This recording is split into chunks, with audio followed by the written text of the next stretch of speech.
Hello students, welcome to ज्ञान Vapi math classes. आज का जो एपिसोड है बहुत ही इंपॉर्टेंट होने वाला है क्योंकि आज हम ज्ञान वापी मैथ क्लासेस का जो स्पेशल एपिसोड हमने शुरू किया हुआ है बोर्ड एग्जाम स्पेशल 25-26, जिसमें हम हर एपिसोड में कुछ नए और इम्पोर्टेंट ऐसे क्वेश्चन लेके आते हैं जो या तो बोर्ड एग्जाम में रिपीट हुए हैं या मोस्ट प्रोबेबली आने वाले हैं। ऐसा ही एक इम्पोर्टेंट क्वेश्चन आज हम लेके आए हैं और इस क्वेश्चन को शुरू से एंड तक जरूर देखिए। मेरा ये प्रॉमिस है आपसे कि ये क्वेश्चन मोस्ट 101% आने वाला है, या तो सेम यही क्वेश्चन या इसी के पैटर्न पे, जैसे रूट 5, रूट 2 या रूट 3 या रूट 11 भी हो सकता है। इस तरह का क्वेश्चन आने वाला है और हम प्रूव करने वाले हैं रूट 7 इज इरेशनल। शुरू करते हैं। वीडियो को एंड तक जरूर देखें। कॉन्सेप्ट सभी का सेम है, पैटर्न जो है वो सभी क्वेश्चंस का जिनमें ये पूछा गया है कि prove that this is an irrational number, तो सबका कॉन्सेप्ट सेम है, सिर्फ वैल्यू चेंज होता है। तो कॉन्सेप्ट को अच्छे से समझ लीजिए, माइंड में सेट करिए। Let's start now. Prove that root 7 is irrational.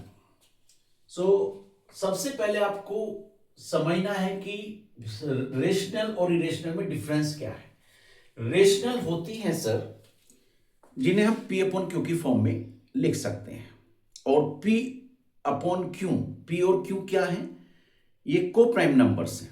मतलब ऐसे नंबर जिनमें कोई कॉमन फैक्टर ना हो एक्सेप्ट वन, वन के अलावा कोई कॉमन फैक्टर ना हो। और इरेशनल क्या होते हैं, जिन्हें हम पी अपॉन क्यू की फॉर्म में नहीं लिख सकते। करेक्ट। तो हम इसमें कंट्राडिक्शन मेथड ही लगाएं, सबसे अच्छा और इजी मेथड है कंट्राडिक्शन मेथड, क्योंकि उसमें पैटर्न आपको एक ही लेके चलना है, कुछ रट्टाफिकेशन नहीं है, सिर्फ समझना है और याद रखना है। वेल, हम इसको कंट्राडिक्शन मेथड से प्रूव करने वाले हैं। रूट 7 को हम रेशनल सपोज करेंगे। Let root 7 is a rational number. Root 7 is a rational number. Rational number है तो root 7 is equal P upon Q, where P and Q are coprime का मतलब मैं बता चुका हूं, दोबारा बता रहा हूं। को प्राइम का मतलब होता है ऐसे नंबर जिनमें कोई कॉमन फैक्टर नहीं होता एक्सेप्ट वन, को प्राइम। वेल, ये आपको स्टेटमेंट लिखना ही है, कोई भी नंबर हो, लेट ये और को प्राइम वाला, ये इंपॉर्टेंट टर्म्स है, ये आपको लिखने ही है। करेक्ट। चाहे आपका नंबर कुछ भी है, चाहे वो रूट 2 हो सकता है, रूट 3 हो सकता है, रूट 5 हो सकता है, रूट 11 भी हो सकता है, कोई भी पूछ सकता है। ठीक है, तो अब चलते हैं। Root 7 is equal P upon Q. इसका रूट हटाना है तो क्या करें, स्क्वायरिंग ऑन बोथ साइड कर दो। सबसे पहले क्या करें, squaring on both side, squaring on both sides. So squaring on both side करें तो स्क्वायर से रूट कैंसिल हो जाएगा और इधर p अपॉन क्यू पे स्क्वायर लग जाएगा।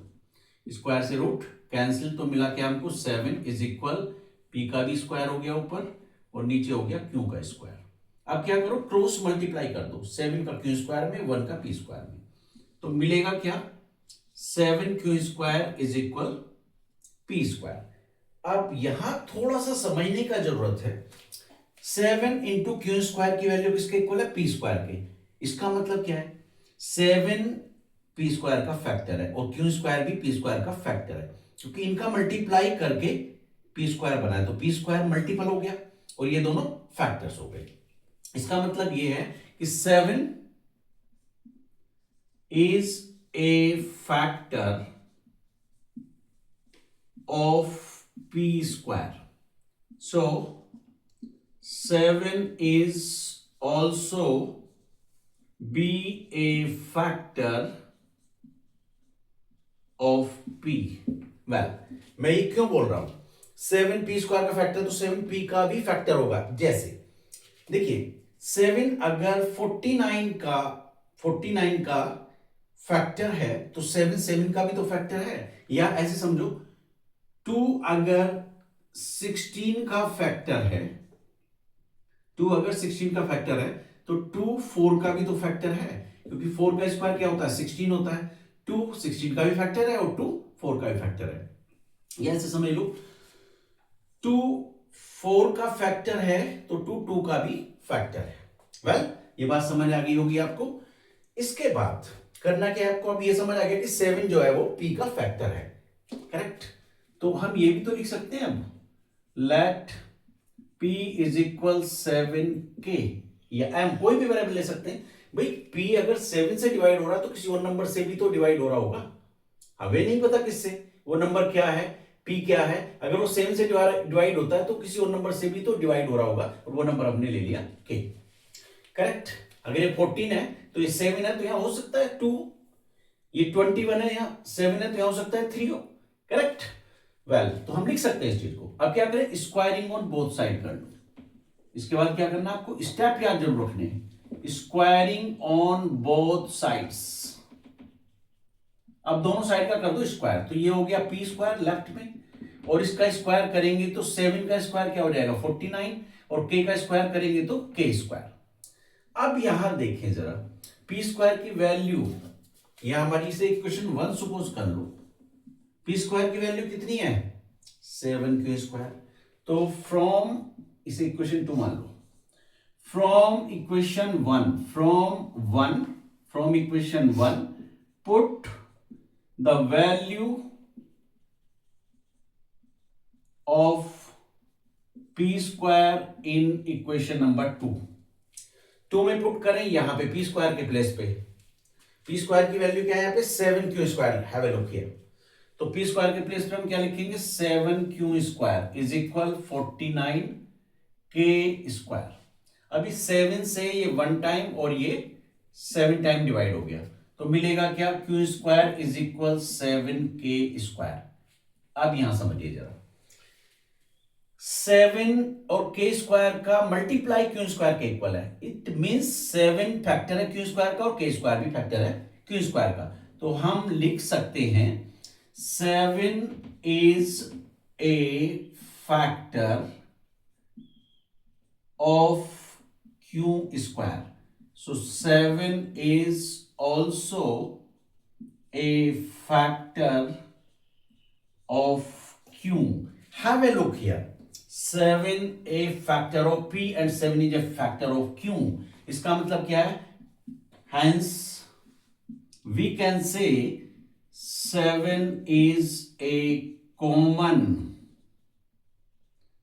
factor of p and q। अगर 7 p और q का कॉमन फैक्टर है, इट मींस p और q को प्राइम नहीं है। और हमने ये लेट किया था कि ये रेशनल नंबर है √7, और जहां √7 को हम p अपॉन q लिख सकते हैं, और √7 को अगर हम रेशनल लिख रहे हैं, p अपॉन q लिख रहे हैं, तो p और q को प्राइम ही होंगे। ये इसकी प्रॉपर्टी है। और यहां पे क्या आ रहा है? p और q में कॉमन फैक्टर आ रहा है, मतलब वो कोप्राइम नहीं है। सो √7 p and q are not, p and q are not co-prime, so it is a contradiction. So it is a contradiction। अगर ये कंट्राडिक्शन है तो हम कह सकते हैं हैंस करके लिख दो नीचे फाइनल आंसर, हैंस ब्रैकेट के अंदर लिखना है इसको, फाइनल आंसर को। √7 is irrational। √7 is irrational। Well, ये बात आपको आई होप समझ आ गई होगी। ये बहुत ही इंपॉर्टेंट क्वेश्चन जो आज हमने आपको एक्सप्लेन किया, very very important. Board exam में आने वाला है 100%, ये मेरी गारंटी है। अगर अच्छे से समझा होगा, वीडियो आपको समझ आया, कॉन्सेप्ट समझ आया, तो वीडियो को लाइक करिए, चैनल को सब्सक्राइब करना मत भूलिए, ज्ञानवापी मैथ क्लासेस से जुड़िए और बोर्ड एग्जाम में मैक्सिमम मार्क्स लेके आप आएंगे, ये गारंटी हम आपको देते हैं।